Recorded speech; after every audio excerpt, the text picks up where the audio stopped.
আসসালামু আলাইকুম এভরি ভাই, আশা করি সবাই ভালো আছেন। আমিও ভালো আছি। আমার হাতে যে টেপটি দেখতেছেন, আমি এই বিল্ডিংটি লেআউটের কাজ করতেছি।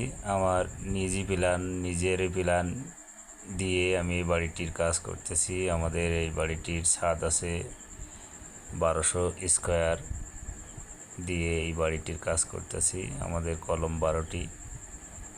আমাদের এর ভিতরে আছে 3টে বেডরুম, 2টা টয়লেট, একটি কিচেন, একটি সিঁড়ি রুম, একটি মন্দির ঘর, একটি ডাইনিং স্পেস দিয়ে আমি বাড়িটির কাজ করতেছি। আশা করি পরবর্তী ভিডিওটি পাবেন। পরবর্তী পেজে আমি অনেক কিছু কথা বলবো। আমাদের কাজটি বিষয় নিয়ে আমি কিছু কথা বলতে চাই। আসলে একটি কাজ কখনো আপনারা চিন্তা ভাবনা করবেন না যে আসলে আমরা কাজ কিভাবে করব।